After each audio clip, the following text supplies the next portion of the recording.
ఎటువంటి కంటి సమస్యకైనా 100% ఆయుర్వేద పరిష్కారం Sanjeevan Netralaya. Welcome to Suman TV.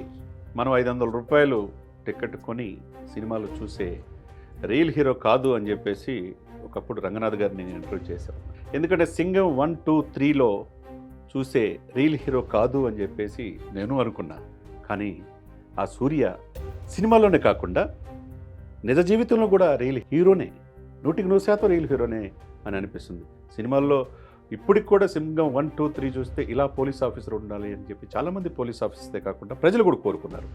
చాలా ఎటువంటి కాంట్రవర్షియల్ కాకుండా అటు తమిళ్లో కావచ్చు, అటు మలయాళంలో కావచ్చు, ఇటు హిందీలో కూడా ఆయన పేరు మారుమోగిపోయింది.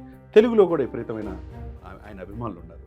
ఎందుకంటే చాలా సింపుల్ మ్యాన్గా చక్కగా మనం ఒక గజనీ సినిమాగా చూడొచ్చు. ఆయన యాక్షన్ నెక్స్ట్ లెవెల్ ఉంటుంది. అతని బ్రదర్ కూడా కార్తీక్ కూడా మంచి నటుడు. వాళ్ళ తండ్రి నుంచి వారసత్వంగా ఆయన ఇప్పుడు కూడా లెగసీని జ్యోతికాని మ్యారేజ్ చేసుకున్న తర్వాత వైవాహిక జీవితంలో కూడా ఎంతో సేవా కార్యక్రమాలు చేసే గుణం సూర్య నేను ఇందాక చెప్పాను కదా, మనం నిజ జీవితంలో 500 రూపాయలు 1000 రూపాయల టికెట్ సినిమాలో చూసే రియల్ హీరో కాదని. నిజంగా ఆయన సినిమాలో రియల్ హీరోనే, నిజ జీవితంలో రియల్ హీరో. ఎందుకంటే గత 15 సంవత్సరాల నుంచి పేద ప్రజలకి డబ్బు లేకపోతే విద్యని అభ్యసించలేం, డబ్బు కొనుక్కునే పరిస్థితి ఇప్పుడు కార్పొరేట్ వైద్యం ఉంది. మరి అటువంటి సిచ్యువేషన్స్లో ఏం చేయాలి?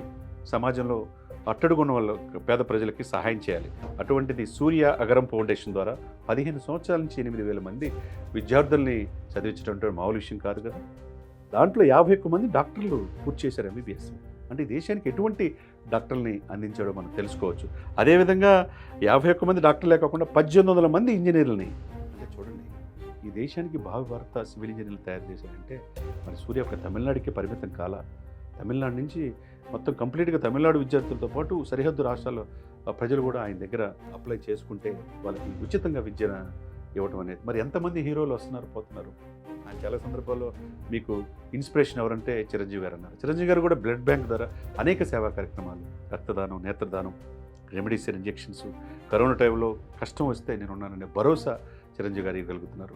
కట్ చేస్తే ఈరోజు సూర్య నిజ జీవితంలో రియల్లో కాదు, రియల్ లైఫ్లో కూడా ఆయన ఎంతకాలం బతికామనేది కాదు, పుట్టుక మరణం మధ్య మనం ఏం సాధించామనేది ముఖ్యం. అటువంటిది సూర్య జీవితంలో ప్రతి లైన్ కూడా సమాజం కోసం చేయాలి. To do something our society.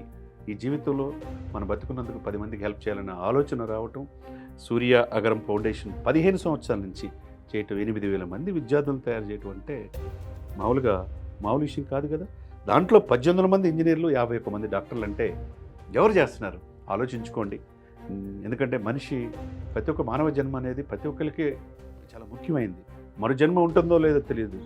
ఈ జన్మలోనే ఈ సమాజానికి, పుట్టిన నేలకి, మనతోటి పేదలకి సహాయం చేస్తే అది జీవితాంతంగా తరతరాలకు గుర్తుండిపోద్ది అనటంలో సూర్య గారిని చూసి నేటి తరం యువత నేర్చుకోవాలి, నేటి తరం హీరోలు నేర్చుకోవాలి. కళ్ళమట నీళ్లు పెట్టుకొని విద్యకి నోచుకొని ప్రతిభావంతులైన విద్యార్థులు అక్కడ ఆగిపోకూడదు.